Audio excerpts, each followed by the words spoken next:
Hey y'all, I had a situation that happened to me this weekend and I brought out the tiny mic to tell you all about it. If you don't know who I am, my name's Ryan. I'm a Louisville, Kentucky and Southern Indiana real estate agent, and I'm going to tell you why it is so important to always make sure you have your agency buyer agreement signed. Okay, long story short, most of you know that I do Zillow leads. I love my Zillow leads. I've been very successful with them and they've brought me a lot of business and referrals. So got a Zillow call maybe a month and a half ago. Talked to the guy. He was very new into buying a home, starting the process. So I said, hey, why don't you and I meet if you don't have an agent so we can go over the process and what it's like to work with me, and we can talk about the lending process with a lender there so we can answer all your questions. So we ended up scheduling a meeting. We met.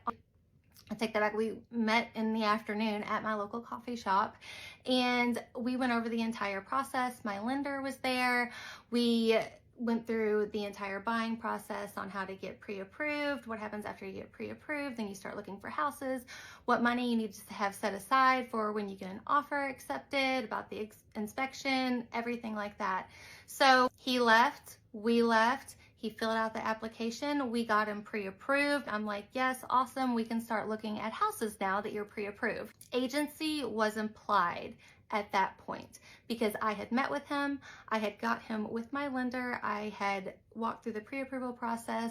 However, I did not get him to sign a buyer's agency agreement. And you can bet your ass that I am not going to go through this again. So he calls me 2 days ago and he's like, hey, this house is on the market. Can you show it to me? I'm like, yes, awesome. Let me schedule the appointment and see if there's one available for today. So got on the MLS, scheduled the appointments, left my family, and of course went to go show him this house, sent him the disclosures. Awesome. We're there. We're walking through. We're talking about what he can update, what he could do to the house to make it his own. Stand out in the driveway. We talk for a good 10 minutes about offer terms, what I think he should send over in an offer, what I think is fair based on the condition of the house. He's like, okay, awesome. I said, I'm going to go home and I'm going to type it up and I'm going to send it to you. He said, okay, great. I get home. I called the lender. I said, hey, can you send me an pre-approval for our client? You know, he's already done all the paperwork. The application's good. So I get the pre-approval sent to me. He copies the client in as well. I type up the offer and I'm like, hey, I'm going to send this over to you to sign. And crickets. I'm like, hey, Mr. Client, this offer's in your inbox. Everything okay? 10 minutes go by. I get a call, or actually I get a text from another agent. He says, hey, Ryan, I just want to let you know that I've been working with this client since last August, and he contacted me and wanted me to write the offer for the property you just showed him. He was like, I'm so sorry that this happened. I've been on this side of this situation before. And of course I'm like freaking out. I'm like, I asked him clearly multiple times. I even have it in text messages. Do you have an agent? And he said, no.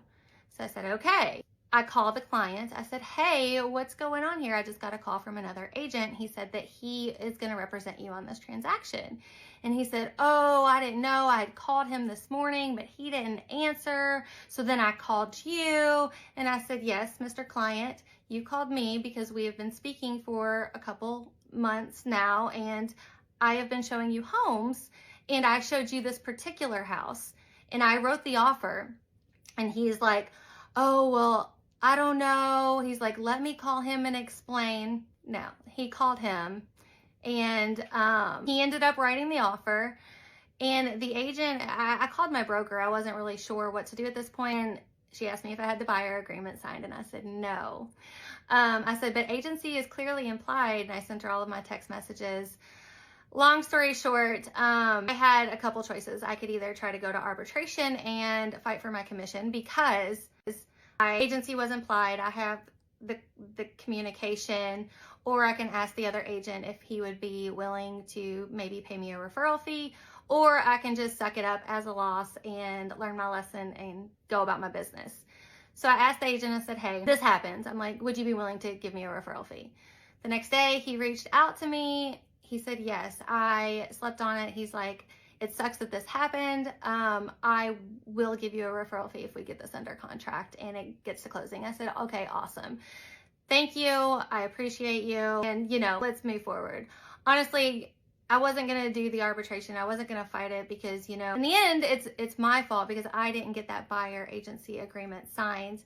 But you can bet your sweet ass that when I meet a client or a Zillow lead at a property, the very first thing I am going to do before I open that door for them is I'm going to make them sign that agency agreement. When you get these leads on the phone, they don't understand. They don't understand how buyer's agents get paid. They don't understand how listing agents get paid.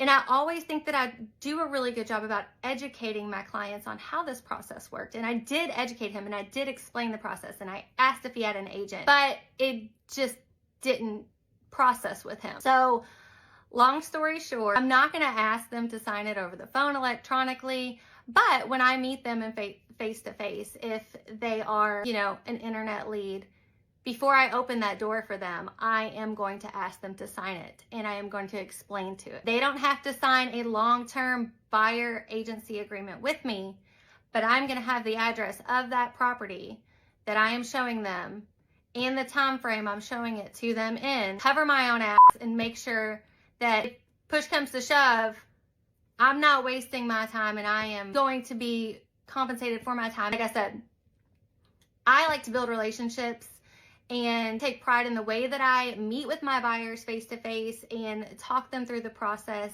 and walk them through all of their questions and everything.